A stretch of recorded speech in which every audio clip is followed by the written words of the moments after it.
Salut, je m'appelle Edith et bienvenue sur ma chaîne.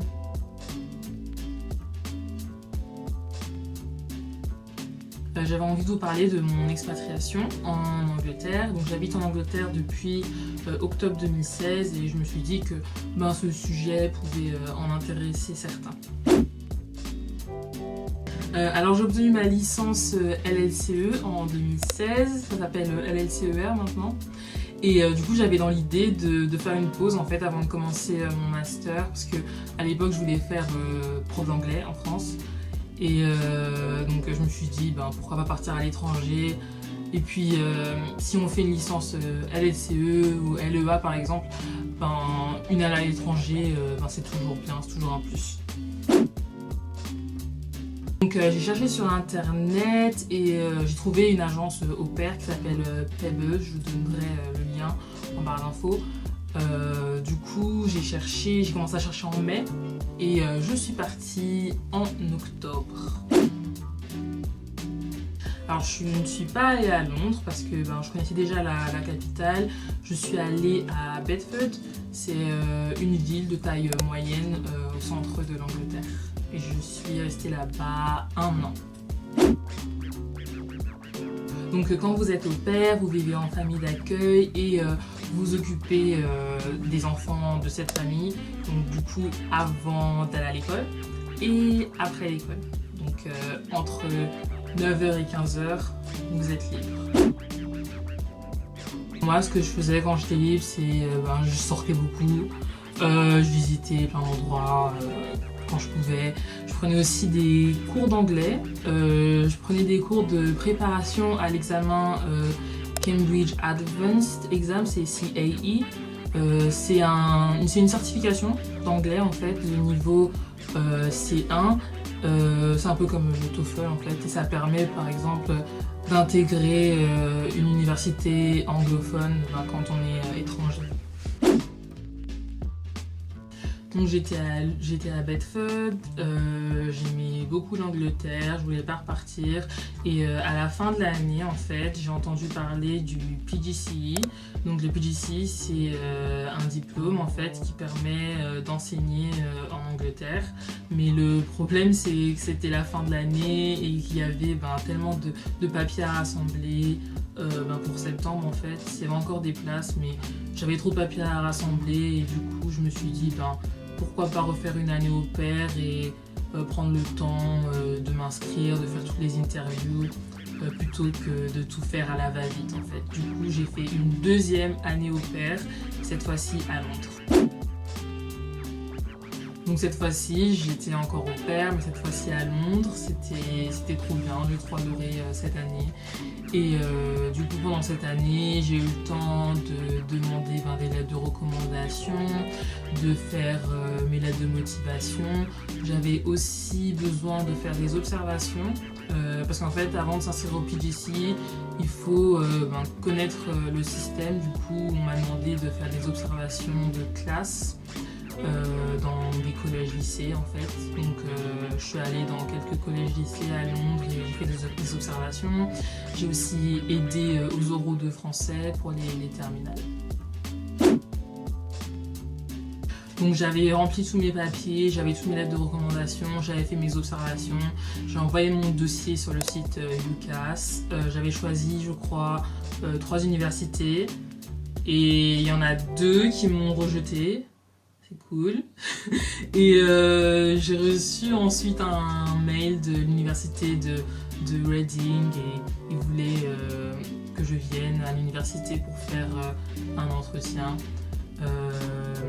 Donc je suis partie là-bas, j'ai fait un entretien, on devait écrire un texte en anglais, puis dans la langue que vous voulez enseigner, donc moi le français. Et j'ai eu 2 entretiens avec 2 personnes de l'université.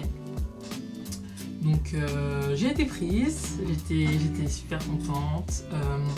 J'ai aussi écrit un petit article sur le PGCE si vous voulez aller voir, donc je mettrai le lien en barre d'infos sur mon blog.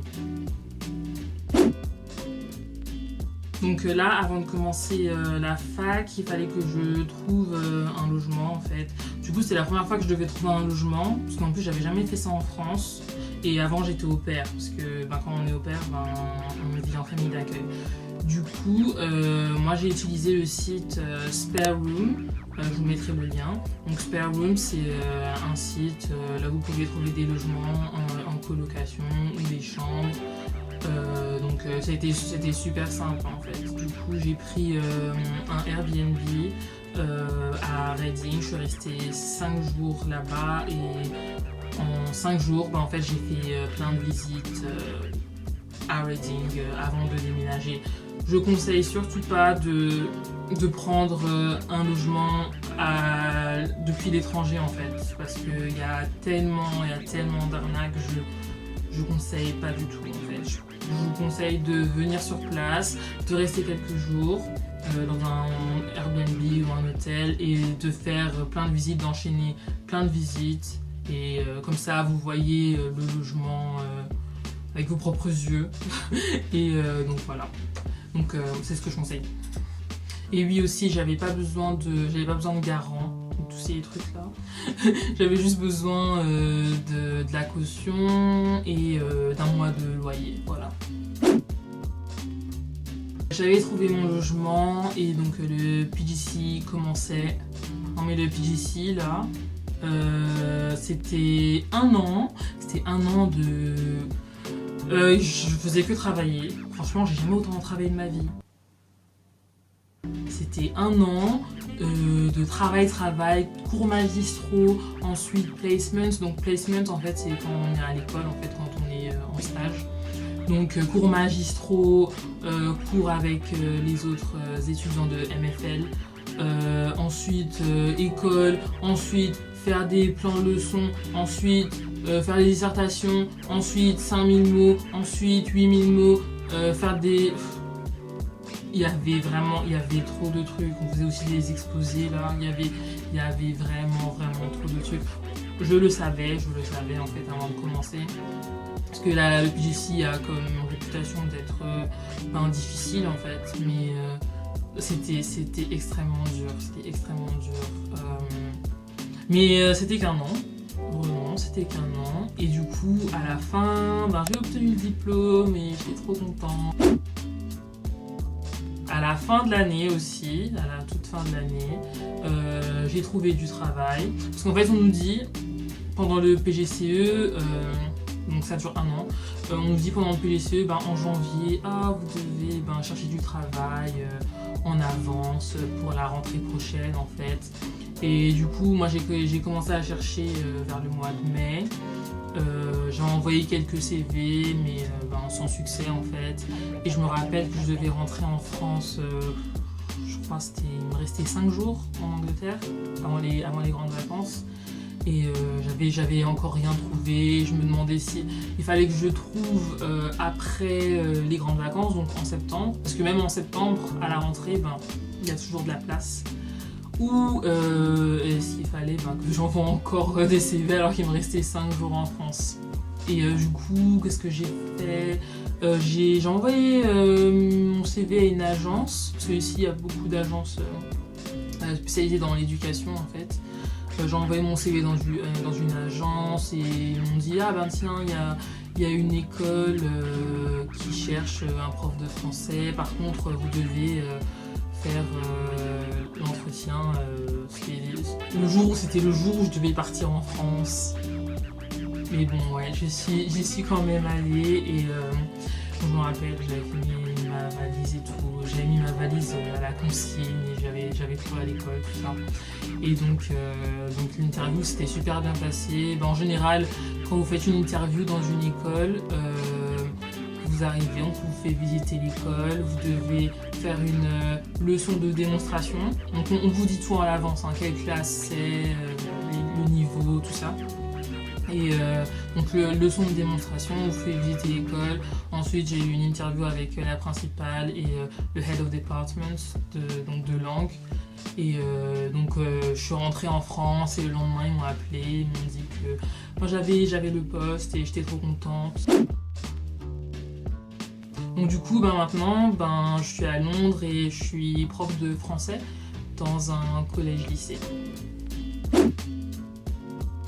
Donc si vous êtes intéressé par tout ce qui est enseignement des langues ou par exemple assistana, assistant de français, je vous laisserai le lien du site en barre d'infos. Donc le site c'est TIS.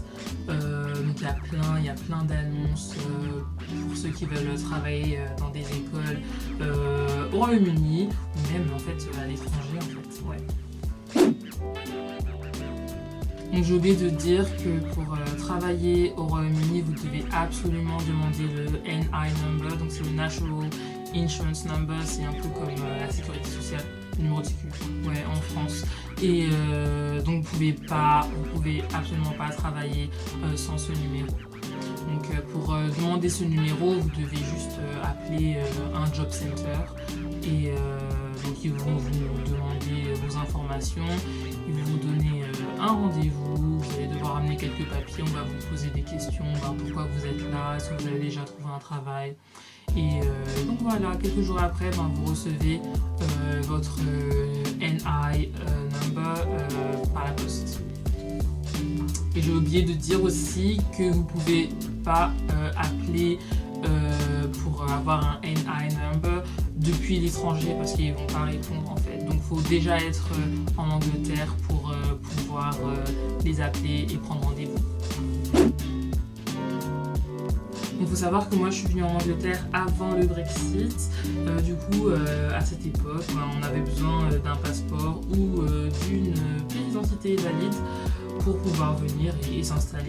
Mais maintenant, avec le Brexit et les nouvelles lois, on a besoin. Donc, si on veut rester, en Angleterre, faut être venu en Angleterre, je crois. Corrigez-moi, je suis pas très sûre. Avant le 31 décembre 2020, il faut avoir des preuves en fait de ça.